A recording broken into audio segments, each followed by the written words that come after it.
In Los Angeles, supporters of same-sex marriage made their anger over the state Supreme Court decision heard. Because I think marriage should be equal for everyone. There shouldn't be any standards on who gets the privilege to have marriage. It's not a privilege, it's a right. In West Hollywood, LA's gay enclave, thousands voiced their disagreement with the California State Supreme Court's affirmation of Proposition 8. That's the constitutional definition that marriage is supposed to be only between a man and a woman. We really thought we had it, but I guess inequality is still winning right now, and we're not going to give up fighting until it doesn't. The ballot measure passed in the last election. Those opposed to it challenged its legality. John Anderson trekked from the suburbs to be at this demonstration. His friends, gay and straight, joined him.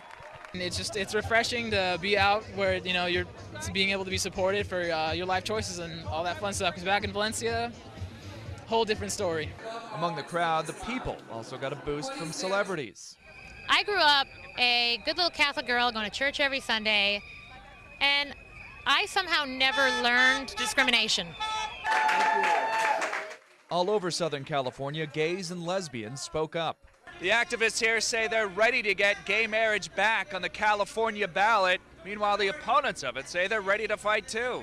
And I think what this really says is that Californians join Americans everywhere in supporting traditional marriage. And that doesn't mean that we want to hurt anyone. It just means that we feel like marriage and the institution of marriage shouldn't be confused with anything else.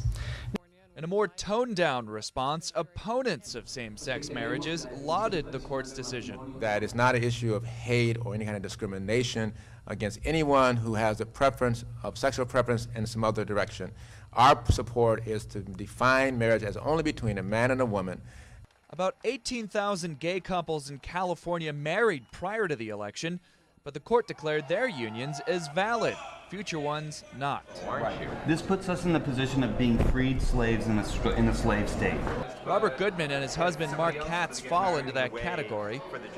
The couple stay married. And our son totally gets it. Whenever we slip and call each other partner, he immediately tells us, no, you're married, your husbands. So they say it's bittersweet as long as members in their community are excluded. John Mone, The Associated Press, Los Angeles.